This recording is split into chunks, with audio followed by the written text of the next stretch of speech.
I'm Dr. Orion Taraban, and this is PsycHack's Better Living Through Psychology. And the topic of today's short talk is dating off the beaten path. So this episode is specifically addressed to all the unconventional people out there who are struggling to meet someone to have a relationship with. You're on the apps or you're going to parties, but you're not finding anyone that you resonate with.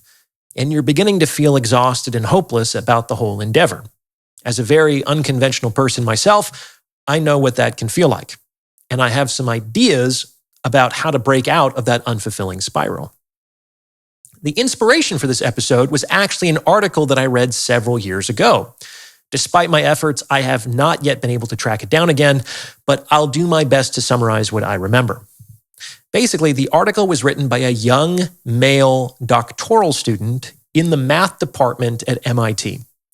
And he was calculating the probability of finding a girlfriend based on his various criteria and the statistical data available. His criteria were things like, she has to be a woman, she has to be single, she has to live within 50 miles of me, she has to be between 22 and 29 years old, she has to be reasonably attractive, and this is the kicker for our intents and purposes, she has to be at least somewhat conversant in advanced mathematics, as that constituted a significant part of his life. And after listing out about a dozen criteria, he then calculated the probability of meeting this woman in the next 6 months as 1 in 6,426,547,212.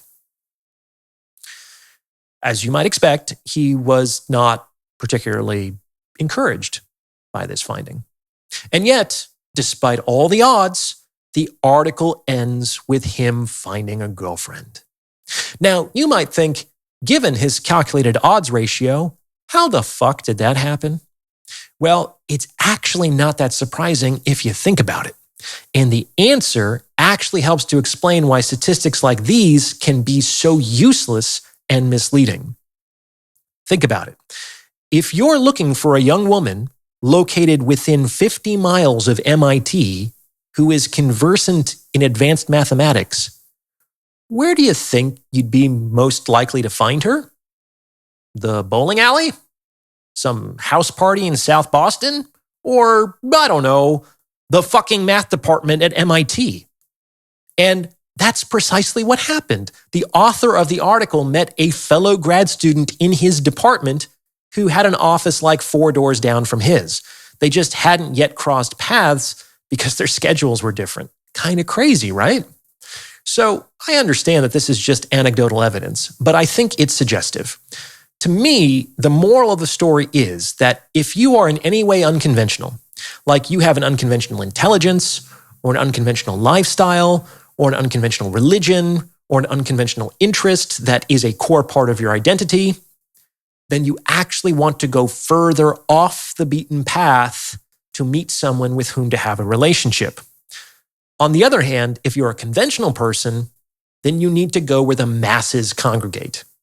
But it doesn't work for a conventional person to go off the beaten path, and it doesn't work for an unconventional person to go where the masses congregate. Now, I'm not using either one of these words judgmentally.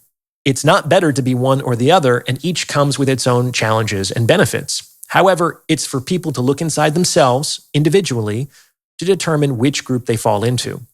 Like, by definition, most people will be conventional. They want what their culture wants for them. So these people just need to go where the people are, as most of those people will also be conventional and want more or less the same things.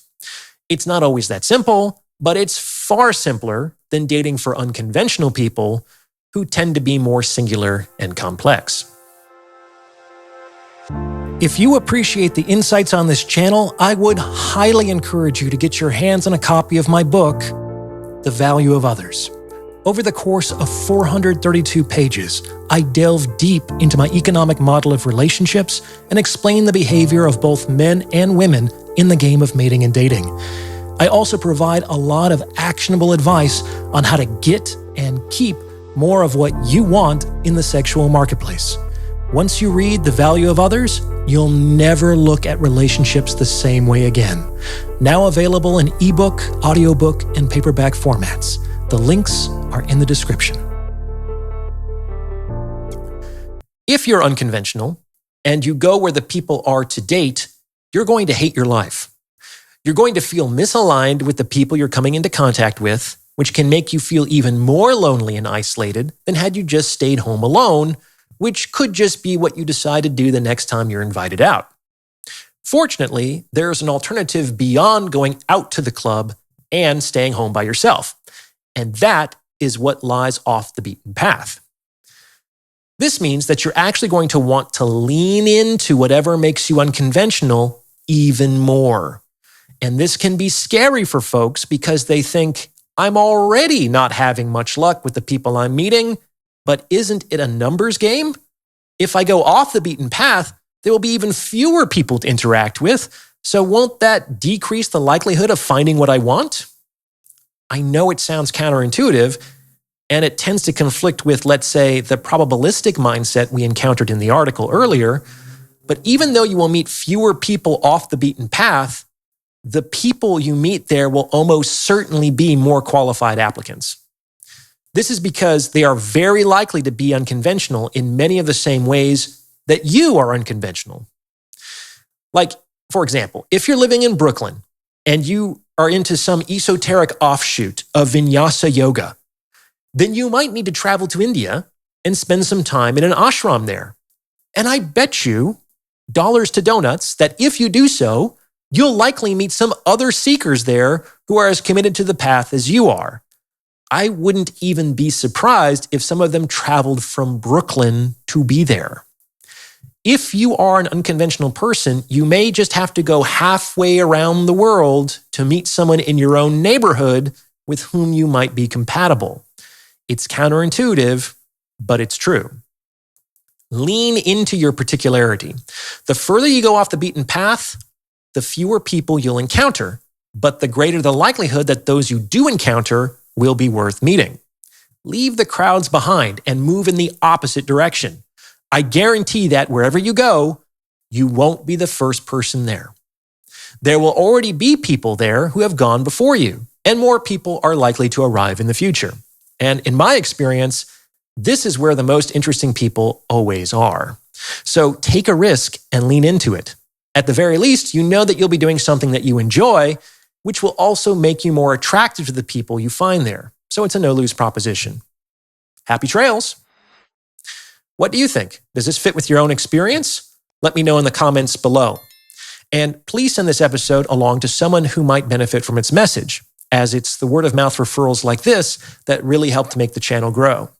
And anyone looking to join my free weekly newsletter or book a paid consultation can do so on my website. The links to everything are in the description below. I also have a number of exciting upcoming opportunities for this channel. I have a lot of things that are cooking behind the scenes, and I really can't wait to share them with you. I'm nearly there.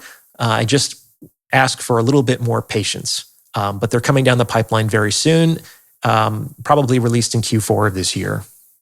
In any case, I appreciate your support, and thank you for listening.